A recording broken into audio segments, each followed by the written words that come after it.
Back air force ನಾನ್ ಕಾಮಿನೆಂಟ್ applications ಕೂಡ start ಆಗಿದೆ. So ನೀವೇ ಹಾಕಬೇಕು. ಯಾವ ರೀತಿ ಹಾಕೋದು ಪ್ರತಿಯೊಂದು ನೋಡ್ಕೊಂಬರೋಣ. ಸೊ ಈ ವಿಡಿಯೋದಲ್ಲಿ ನಾನು ಪಿನ್ ಟು ಪಿನ್ ಹೇಳ್ಕೊಡ್ತೀನಿ.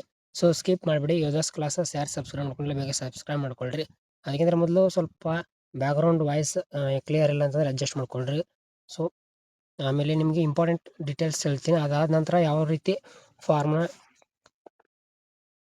ಫಿಲ್ ಮಾಡಿ ಪೋಸ್ಟ್ಗೆ ಹಾಕಿ ಯಾವ ರೀತಿ ಮಾಡೋದಂತ ನಾನು ಕೊನೆಯಲ್ಲಿ ಹೇಳ್ತೀನಿ. ಓಕೆ, ಈಗ ಮೊದಲು ಇಂಪಾರ್ಟೆಂಟ್ ನೋಡ್ಕೊಂಬಿಡ್ರಿ. ಮೊದಲನೇದಾಗಿ ನಿಮ್ಮ ಡೇಟ್ ಆಫ್ ಬರ್ತ್ 2000 ಜನವರಿ 1 ಜನವರಿ 2005ರಿಂದ 1 ಜುಲೈ 2009 ಒಳಗಡೆ ಇರಬೇಕು. ಇದ್ರೆ ಮಾತ್ರ ಬರುತ್ತೆ. ಮಿನಿಮಮ್ ಅವರು ಎಷ್ಟು ಕೇಳಿದರೆ 22 ವರ್ಷಗಳ ಒಳಗೆ ಇರಬೇಕು. ಓಕೆ, ಕರೆಕ್ಟಾಗಿ ಏಜ್ ನೋಡ್ಕೊಂಡು ಹಾಕ್ರಿ. ಆಮೇಲೆ ಮದುವೆ ಆಗಿರಬಾರ್ದು. ಹಾಗೆ ಇದು ಕೆಲಸ ಬಂದು 4 ವರ್ಷ ಆಗಿರುತ್ತೆ. ಪರ್ಮನೆಂಟ್ ಕೂಡ ಆಗಿರೋದಿಲ್ಲ. ಕನ್ಫರ್ಮ್ ಆಗಿ ತಿಳ್ಕೊಳ್ರಿ. ಮೇಜರ್ ಆಗಿ ನಿಮ್ಮ ಹೈಟ್ ಕಡೆ ಬಂದರೆ ನೋಡ್ರಿ, ಮಿನಿಮಮ್ ಹೈಟ್ ಬಂದು 152 ಸೆಂಟಿಮೀಟರ್ ಇರಬೇಕು.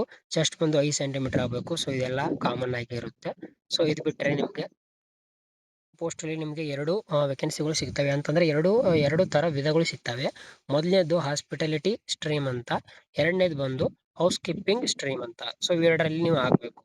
ಎರಡರಲ್ಲಿ ಒಂದು ಚಾಯ್ಸ್ ಮಾಡಿ ಹಾಕಬೇಕು. ಓಕೆ, ಸೊ ನೀವು ನೋಡೋದಾದ್ರೆ ನೋಡ್ರಿ, ಬೆಂಗಳೂರು ಅಂದರೆ ಇಲ್ಲಿ ಪ್ಲೇಸ್ ನೋಡ್ರಿ. ಸೊ ಯೋಧಾಸ್ ಕ್ಲಾಸಸ್ ಯಾರು ಸಬ್ಸ್ಕ್ರೈಬ್ ಮಾಡ್ಕೊಳ್ರಿ. ಓಕೆ, ಫಾರ್ಮಲ್ಲಿ ಯಾವ ರೀತಿ ತುಂಬೋದು ಅಂತ ನಾನು ಕರೆಕ್ಟಾಗಿ ಹೇಳ್ತೀನಿ. ಮೊದಲನೇದಾಗಿ ವಿಡಿಯೋ ನೋಡ್ಕೊಳ್ರಿ. ಅದಾದ ನಂತರ ನಾನು ನಿಮ್ಗೆ ಯಾವ ರೀತಿ ತುಂಬೋದು ಹೇಳ್ತೀನಿ. ಮೊದಲನೇದಾಗಿ ಇಲ್ಲಿ ಬೆಂಗಳೂರು ನೋಡ್ಕೊಳ್ಬೋದು. ಆಮೇಲೆ ಪೋಸ್ಟ್ ಅಡ್ರೆಸ್ ಕರೆಕ್ಟ್ ನೋಡ್ಕೊಳ್ರಿ. ಆಮೇಲೆ drop box location, vacancy in stream ಅಂತಂದರೆ ಹೌಸ್ ಕೀಪಿಂಗ್ ಆಗಿರ್ಬೋದು, ಹಾಸ್ಪಿಟಾಲಿಟಿ ಆಗಿರ್ಬೋದು. ಸೊ ಈ ರೀತಿ ನಿಮಗೆ ನಿಮ್ಮ ಒಂದು ವಿಲೇಜ್ ಹತ್ರ ಅಂದರೆ ಬೆಂಗಳೂರು ಆಗಿರ್ಬೋದು. ಕರ್ನಾಟಕದಲ್ಲಿ ಆಲ್ಮೋಸ್ಟ್ ಬೆಂಗಳೂರು ಅದು ಬಿಟ್ಟರೆ ಬೆಳಗಾವಿ ಎಲ್ಲಾದರೂ ಇರ್ಬೋದು. ಅಷ್ಟೇ ಮೈಸೂರು ಇದೆ ನೋಡ್ರಿ.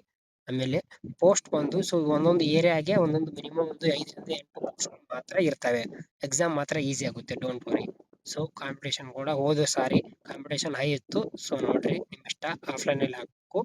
ಹಾಗೆ ನಿಮಗೆ ಡಾಕ್ಯುಮೆಂಟ್ಸ್ ಕಡೆ ಬಂದರೆ ಸೊ ನೋಡ್ರಿ, ಇಷ್ಟೊಂದು ಸೆಂಟರ್ಗಳಿದೆ. ಇಲ್ಲಿ ಎಲ್ಲಿ ಬೇಕಾದರೂ ನೀವು ಹಾಕ್ಬೋದು. ಸೊ ಇವೆಲ್ಲ ಪೋಸ್ಟ್ಗಳ ಕಡೆ ಬಂದರೆ ಒಂದೊಂದು ಸೆಂಟರ್ಗೆ 10ರಿಂದ 12, 15 ಅಷ್ಟೇ ಇರುತ್ತೆ. ಪೋಸ್ಟು ಜಾಸ್ತಿ ವೇಕೆನ್ಸಿ ಕೂಡ ನಿಮಗೆ ಸಿಗೋದಿಲ್ಲ. ಓಕೆ, ನಿಮ್ಮ ಒಂದು ಕ್ವಾಲಿಫಿಕೇಶನ್ ಮುಂದೆ 10th ಪಾಸ್ ಆಗಿರಬೇಕು. ಅದಾದ ನಂತರ ಸೊ ಯಾವ ರೀತಿ ಹಾಕೋದಂತ ಇನ್ನು ಮುಂದೆ ಹೇಳ್ಕೊಡ್ತೀನಿ ನೋಡ್ರಿ. ನೀವು ಫೋಟೋಸ್ ತೆಗಿಸ್ಬೇಕು. ಒಂದು ನೋಡ್ರಿ, ಏನಂತಂದರೆ ಒಂದು ಸೆಕೆಂಡ್ ಕಡೆ ನೋಡ್ಕೊಂಬಿಡ್ರಿ. ಸ್ಯಾಲ್ರಿ ಈ ಥರ ಇರುತ್ತೆ. ಸೊ ಸ್ಯಾಲ್ರಿ ನೋಡ್ಕೊಂಬಿಟ್ರೆ ನಾನು ಡೈರೆಕ್ಟ್ ನಿಮಗೆ ಅಪ್ಲಿಕೇಶನ್ ಫಾರ್ಮ್ ಯಾವ ರೀತಿ ತುಂಬೋದಂತ ಈ ವಿಡಿಯೋದಲ್ಲಿ ಈಗ ಹೇಳ್ತೀನಿ. ಓಕೆ, ಬಂದುಬಿಡ್ರಿ. ಅಪ್ಲಿಕೇಶನ್ ಫಾರ್ಮನ್ನು ನಾನು ವಾಟ್ಸಪ್ ಗ್ರೂಪಲ್ಲಿ ಹಾಕಿದ್ದೀನಿ. ಸೊ ಈ ಒಂದು ಅಪ್ಲಿಕೇಶನ್ ಫಾರ್ಮನ್ನು ನೀವು ತೆಗೆಸ್ಕೊಳ್ರಿ. ಅಪ್ಲಿಕೇಶನ್ ಫಾರ್ಮ್ ತೆಗೆಸ್ಕೊಂಡಾದ ನಂತರ ನೋಡ್ರಿ, ಇಲ್ಲಿ ಫೋಟೋ ಇದೆಯಲ್ಲ, ಇಲ್ಲಿ ನಿಮ್ಮ ಒಂದು ಸ್ಲೇಟ್ ಹಿಡಿಯೋದು, ಅದರಲ್ಲಿ ನಿಮ್ಮ ನೇಮು, ಡೇಟ್ ಆಫ್ ಬರ್ತು, ಆಮೇಲೆ ಈ ಇವತ್ತಿನ ದಿನಾಂಕ ಪ್ರೆಸೆಂಟ್ ಅದರಲ್ಲಿ ಒಂದು ಸ್ಲೇಟಲ್ಲಿ ಒಂದು ಕಡಲ್ಲಿ ಬರೋದು. ಸೊ ಬರೋದಾದ ನಂತರ ಫೋಟೋನ ಹೊಡಿಸಿ ಇಲ್ಲಿ ಅಂಟಿಸ್ಬೇಕು. ಈ ಥರ ಒಂದು 4 ಫೋಟೋ ಬೇಕು. ಒಂದೇದು ಇಲ್ಲಿ ಫೋಟೋ ಹಾಕ್ರಿ. ಆಮೇಲೆ ಇಲ್ಲಿ ಅಂದರೆ ಇಲ್ಲಿ ಈಗ ನಾನು ಲೈಟಾಗಿ ಇನ್ಫಾರ್ಮೇಷನ್ ಕೊಡ್ತೀನಿ ನಿಮಗೆ. ಪೂರ್ತಿ ಲೈನ್ ಟು ಲೈನ್ ಹೇಗೆ ತುಂಬೋದು ಗೊತ್ತಿಲ್ಲ ಅಂತಂದರೆ ನಾನು ಈ ವಿಡಿಯೋದಲ್ಲಿ ಒಂದು ಲಿಂಕ್ ಕೊಟ್ಟಿರ್ತೀನಿ ಡಿಸ್ಕ್ರಿಪ್ಷನಲ್ಲಿ. ಆ ವಿಡಿಯೋ ನೋಡಿದ್ರೆ ನೀವು ಆರಾಮಾಗಿ ತುಂಬ್ತೀರ. ಅದು ನಂದೇ ವಿಡಿಯೋ. ಸೊ ಅದೇ ರೀತಿ ನಿಮ್ಮದು 10th ಯಾವ ರೀತಿ ನೇಮ್ ಇದೆ, ನೇಮ್ ಹಾಕ್ರಿ. ಆಧಾರ್ ಕಾರ್ಡ್ ನಂಬರ್ ಸೇಮ್ ಹಾಕ್ರಿ. Father name, mother name. So ನೋಡ್ರಿ, ಫಾದರ್ ಏನು ಕೆಲಸ ಮಾಡ್ತಾರೆ ಹಾಕ್ರಿ. ನಿಮ್ದು ಡೇಟ್ ಆಫ್ ಬರ್ತ್ ಹಾಕ್ರಿ, ಕರೆಕ್ಟ್ ಇರಬೇಕು. Nationality India. ಆಮೇಲೆ ಮ್ಯಾಟ್ರಿಯಲ್ ಸ್ಟೇಟಸ್ ಅಂದರೆ ಅನ್ಮ್ಯಾರಿಡ್ ಅಂತ ಹಾಕಬೇಕು. ಮ್ಯಾರಿಡ್ ಅಂತ ಹಾಕಿದ್ರೆ ರಿಜೆಕ್ಟ್ ಆಗುತ್ತೆ. ಬಾಡಿ ಟ್ಯಾಟು ಇದ್ರೆ ಅದೇ ಅಂತ ಹಾಕ್ರಿ, ಇಲ್ಲಾಂದ್ರೆ ಇಲ್ಲ ಅಂತ ಹಾಕ್ರಿ. ಅಡ್ರೆಸ್ ನೋಡ್ರಿ, ನಿಮ್ಮದು ಕರೆಕ್ಟಾಗಿ ಆಧಾರ್ ಕಾರ್ಡಲ್ಲಿ ಯಾವ ರೀತಿ ಅಡ್ರೆಸ್ ಬರುತ್ತೆ ಸೇಮ್ ಟು ಸೇಮ್ ಅದೇ ರೀತಿ ಹಾಕಬೇಕು. ಪರ್ಮನೆಂಟ್ ಅಡ್ರೆಸ್ ಕೂಡ ಹಾಕ್ರಿ. ಆಮೇಲೆ ನಿಮ್ಮದು 10th ಎಷ್ಟು 10th ಬೋರ್ಡ್ ಯೂನಿವರ್ಸಿಟಿ ಹಾಕಬೇಕು. ಸರ್ಟಿಫಿಕೇಟ್ ನಂಬರ್ ಹಾಕ್ರಿ. ಸೊ ಯಾವ ರೀತಿ ಹಾಕೋದು ಗೊತ್ತಿಲ್ಲ ಅಂತಂದರೆ ಸೊ ವಿಡಿಯೋನ ಕಂಟಿನ್ಯೂ ಆಗಿ ನೋಡ್ರಿ. ಲಾಸ್ಟಲ್ಲಿ ನಾನು ವಿಡಿಯೋ ತೋರಿಸ್ತೀನಿ. ಯೂಟ್ಯೂಬಲ್ಲಿ ಪ್ಲೇ ಮಾಡಿ ತೋರಿಸ್ತೀನಿ. Okay, don't worry. ಲ್ಯಾಂಗ್ವೇಜ್ ಒಂದು ಕನ್ನಡ ಹಾಕ್ರಿ. ಆಮೇಲೆ ಇಲ್ಲಿ ನೋಡ್ರಿ, ಡೀಟೇಲ್ಸ್ ಆಫ್ ಫಾಸ್ಟ್ ಸರ್ವಿಸ್ ಅಂತ ಇದೆ. ಸೊ ನೋಡ್ರಿ, ಇದೆಲ್ಲ ನಾನು ನಿಮಗೆ ಆ ವಿಡಿಯೋದಲ್ಲೆಲ್ಲ ಹೇಳಿದ್ದೀನಿ. ಅದಾದ ನಂತರ ಸೊ ಇದರಲ್ಲಿ ಸಿಗ್ನೇಚರ್ ಮಾಡಿರಿ, ಇಲ್ಲಿ ಡೇಟ್ ಹಾಕ್ರಿ. ಆನಂತರ ಟಿಕ್ ಬರುತ್ತೆ, ಅದರಲ್ಲೆಲ್ಲ ವಿಡಿಯೋದಲ್ಲಿ ಹೇಳ್ತೀನಿ ರೀ. ಆಮೇಲೆ ನಿಮಗೆ ನೋಡ್ರಿ, ಇಲ್ಲಿ 3ನೇ ಪೇಜು. ಸೊ ಏನಿದೆ ಇದರಲ್ಲಿ 3 ಪೇಜ್ ಬರುತ್ತೆ. So 4 page. ಇಲ್ಲಿ ನೀವು ಇದನ್ನೆಲ್ಲ ತುಂಬಿದ ನಂತರ ತುಂಬಿದ ನಂತರ ನೀವೇನು ಪೋಸ್ಟ್ ಆಫೀಸ್ಗೆ ಹೋಗಿ ಪೋಸ್ಟ್ ಮಾಡ್ತಿರಲ್ಲ, ನಿಮ್ಮ ಮರಳಿ ಮನೆಗೆ ಒಂದು ಪೋಸ್ಟ್ ಆಫೀಸ್ ಬರುತ್ತೆ.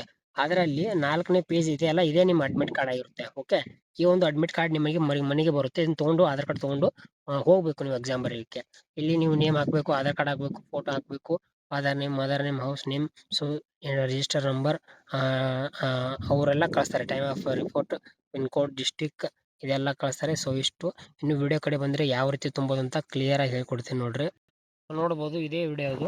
ಸೊ ಈ ವಿಡಿಯೋನ ನಾನು ನಮ್ಮ ಡಿಸ್ಕ್ರಿಪ್ಷನಲ್ಲಿ ಕೊಟ್ಟಿರ್ತೀನಿ. ಈ ವಿಡಿಯೋ ನೀವು ಕ್ಲಿಕ್ ಮಾಡಿದ ನಂತರ ಪಿನ್ ಟು ಪಿನ್ ಯಾವ ರೀತಿ ಇದೆ ಅಂತ ನೋಡಿಕೊಂಡು ತುಂಬಬೇಕು. ನಾನು ಲಾಸ್ಟಲ್ಲಿ ಸಿಗ್ತೀನಿ. ಸೊ ವಿಡಿಯೋ ನೋಡ್ರಿ. ಅದ್ರ ಜೊತೆಗೆ ಸಿಲೆಬಸ್ ಏನು ಪ್ರತಿಯೊಂದು, ಹಾಗೆ ನಾನು ಈ ಒಂದು ಪೋಸ್ಟ್ ವಾಪಸ್ ಬಂದಿದೆ ನೋಡ್ಬೋದು. ಅವ್ರ ಮನೆಗೆ ಈ ತರ ಒಂದು ಪೋಸ್ಟ್ ಹೊಸ ಅಪ್ಲಿಕೇಶನ್ ತಗೊಂಡು ಹೋಗ್ಬೇಕು. ಟೈಮಿಂಗ್ ಅವರೇ ಕೊಟ್ಟಿದ್ದಾರೆ. ಹಾಗೆ 7 ಟೈಮ್ ಇದೆ, ಫುಲ್ ರನ್ನಿಂಗ್ ಇರುತ್ತೆ ಅಂತ ನೋಡಿ. ಇದೇನು ನೋಡಿದ್ರಲ್ಲ, ಇದು ನೀವು ಫಸ್ಟ್ ಅಪ್ಲಿಕೇಶನ್ ಆದ ನಂತರ ನಿಮ್ಮ ಮನೆಗೆ ಒಂದು ಫಾರ್ಮ್ ಬರುತ್ತೆ. ಸೊ ಅದಾಗಿದೆ ವಿಡಿಯೋ. ಸೊ ಫಾರ್ಮ್ ಫಿಲಪ್ ಹೇಗಂತ ಅದೊಂದು ವಿಡಿಯೋ ತೋರಿಸ್ತೀನಿ ನೋಡ್ರಿ.